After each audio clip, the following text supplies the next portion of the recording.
샘터 가족 여러분, 안녕하십니까? 샘터지기 김덕겸 목사입니다. 오늘은 야고보서 5장 13절부터 20절 끝절까지고요. 오늘 말씀이 야고보서의 마지막이 되겠습니다. 우리가 야고보서를 시작하면서 1장에서 시련에 대해서 공부를 했는데요. 오늘 마지막 부분에서도 역시 시련에 대해서 말씀하고 끝나게 됩니다. 오늘 본문에서는 시련을 만났을 때 우리가 어떤 믿음의 자세를 가져야 되는가, 그리고 더 나아가서 우리의 공동체 안에서 지체들이 시련을 당할 때 우리는 어떤 모습으로 함께 해야 되는가에 대해서 가르쳐주고 있습니다. 여러분, 우리는 원튼 원하지 않든 이 세상을 살아가면서 여러 가지 고난과 시련을 만나게 됩니다. 중요한 것은 우리가 반드시 그러한 시련을 이겨내고 극복해야 된다고 하는 것이죠. 오늘도 시련을 이겨내는 방법을 배우고 넉넉히 승리할 수 있기를 바랍니다. 성도가 이 세상을 살아가면서 고난과 시련을 당할 때는 어떻게 해야 되는가? 5장 13절에서 그 답을 주고 있는데요. 너희 중에 고난당하는 자가 있느냐? 그는 기도할 것이요. 즐거워하는 자가 있느냐? 그는 찬송하라 라고 말씀합니다. 고난당하는 자는 기도하라. 우리가 1장에서 공부할 때도요, 지혜를 구하라고 말씀했어요.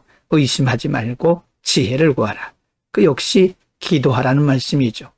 고난에 담겨진 하나님의 뜻을 알고 또 고난을 넉넉히 이겨나가기 위해서 하나님께 능력을 구하라는 말씀이죠. 기도하는 길이 바로 고난을 이기는 것입니다. 그 다음으로는 우리의 공동체 안에서 다른 지체들이 시험을 당할 때, 고난당할 때에 우리가 지체들로서 어떤 자세를 가져야 되는가? 14절, 너희 중에 병든 자가 있느냐? 그는 교회의 장로들을 청할 것이요. 그들은 주의 이름으로 기름을 바르며 그를 위하여 기도할지니라. 교회의 장로들은요, 오늘날로 말하면 목회자를 의미합니다. 병든 자는 목회자를 초청해서 기도할 것이고, 그리고 특별히 초청받은 주의 종들은 그들에게 기름을 바르며 위해서 기도하라고 하는 말씀이죠. 15절, 믿음의 기도는 병든 자를 구원하리니 주께서 그를 일으키시리라. 혹시 죄를 범하였을지라도 사하심을 받으리라. 16절, 그러므로 너희 죄를 서로 고백하며 병이 낫기를 위하여 서로 기도하라. 의인의 간구는 역사하는 힘이 큼이라. 여러분, 우리의 지체 중에 특별히 질병으로 시험당하고 질병으로 고난 중에 있는 자가 있다면 우리는 함께 중보하며 기도하라는 겁니다. 중보하며 기도하되 특별히 우리의 죄를 서로 고백하면서 병이 낫기를, 치유되기를 위해서 서로 기도하라고 말씀합니다. 서로 기도한다는 말씀은 중보하면서 기도한다는 말씀이죠. 왜 그럴까요? 의인의 간구에는 역사하는 힘이 있기 때문에 그렇습니다. 17절과 18절에서 의인의 간구의 예를 들고 있는데요. 엘리야는 우리와 성정이 같은 사람이로되 그가 비가 오지 않기를 간절히 기도한 즉 3년 6개월 동안 땅에 비가 오지 아니하고 18절 다시 기도하니 하늘이 비를 주고 땅이 열매를 맺었느니라. 우리가 합심해서 중보하며 기도할 때에 그 중에 있는 믿음의 사람 혹은 그 중에 있는 의인의 간구를 들으시고 하나님께서 반드시 치유하시고 회복하신다고 하는 의미입니다. 여러분, 우리 신앙생활은 혼자 하는 게 아닙니다. 우리가 서로 지체가 되어서 서로 기도하고 서로 위로하면서 함께 나아가는 것이죠. 이제 마지막으로 5장 19절과 20절에서는요.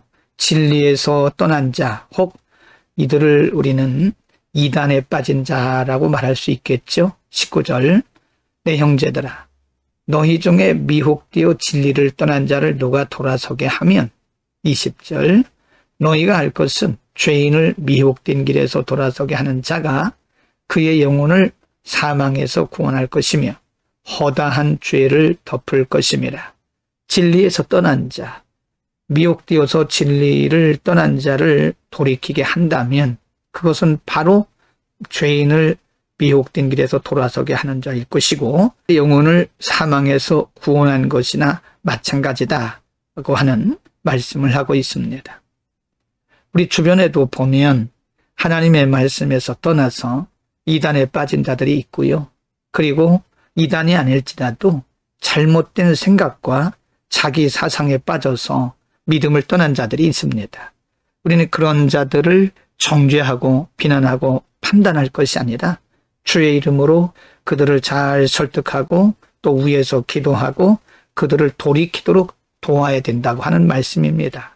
여러분, 이렇게 해서 오늘까지 우리는 야고보서 5장 전체를 상고했는데요.